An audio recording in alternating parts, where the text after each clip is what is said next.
Hi கோயஸ், எல்லாருக்கும் வணக்கம். நான் உங்கள் Jasmine Mathiyazhagan. First of all, எனக்கு நான் லாஸ்ட்டாக போட்டிருந்தேன் என் பிரேக்கப் ஸ்டோரிக்கு வந்து எனக்கு சப்போர்ட் பண்ண எல்லாருக்கும் நன்றி. இன்னைக்கு வந்து நிறைய வீடியோ நான் எனக்கு இறக்கிறதா முடிவு பண்ணியிருக்கேன். ஸோ முதல்ல வந்து இந்த மாதிரி ஒரு கொஸ்டினுக்கு வந்து நான் பதில் சொல்லணும். குழந்தை பெற்றுக்க முடியாது தாங்க, அது எனக்கு நல்லா தெரியும். என் கூட பழகின அவனுக்கு தெரியும்ல, எனக்கு குழந்தை பிறக்காதுன்னு தெரியும்ல, இந்த சொசைட்டி அக்செப்ட் பண்ணிக்காதுன்னு தெரியும்ல, 4 பேர் 4 விதமாக பேசுவாங்கன்னு தெரியும் தானே. பதில் சொல்லுங்க. இது எல்லாமே அவனுக்கும் தெரியும் தானே. நான் ஒன்றும் அவனை லவ் பண்ணுறேன்னு சொல்லிட்டு போகல, அவன் தானே என் பின்னாடி லவ் பண்ணுறேன்னு சொல்லிட்டு வந்தான். தப்பு யார் மேலே இருக்கு? என் மேலையா? அவனை நம்பக்கூடாது நம்பாதீங்க நீங்க சொல்றீங்க இல்லையா, நம்ப வைக்கிறீங்கடா. ஃபர்ஸ்ட் ஆஃப் ஆல் நம்ப வைக்கிறாங்க, அதை கேள்வி கேட்கறதுக்கு உனக்கு துப்பு இல்லை. என்கிட்ட கேள்வி கேட்டு என்ன பிரயோஜனம்? பாதிக்கப்பட்டவங்க யாரோ அவங்க எப்பவுமே ஏன் ஒரு விக்டிம் மேலேயே உங்களோட பிளேம் போகுது?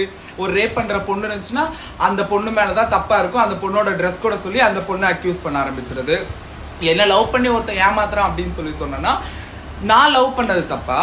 இவ்வளவும் அவனுக்கு தெரியும் தானே, தெரியாமலாம் ஒன்றும் இல்லைல்ல, எல்லாமே தெரியும் தானே. தெரிஞ்சுதானே நீங்க லைஃப்ல வரீங்க, தெரிஞ்சுதானே ஒவ்வொரு திருநங்கையும் லவ் பண்றீங்க, தெரிஞ்சுதானே ஒவ்வொரு திருநங்கை கூடயும் பழக ஆரம்பிக்கிறீங்க. இதெல்லாம் தெரிஞ்சும் நீங்க லவ் பண்றேன்ற பேர்ல வருவீங்களா? உங்களோட தேவைகள்லாம் பூர்த்தி ஆனதுக்கு அப்புறம் போயிருவீங்களா? அதை பத்தி வாய்ஸ் அவுட் பண்ணா நீங்க எங்களை கேள்வி கேட்பீங்களா? என்னடா ஜென்மம் நீங்களா? என்ன மனுஷ ஜென்மம் நீங்கெல்லாம்?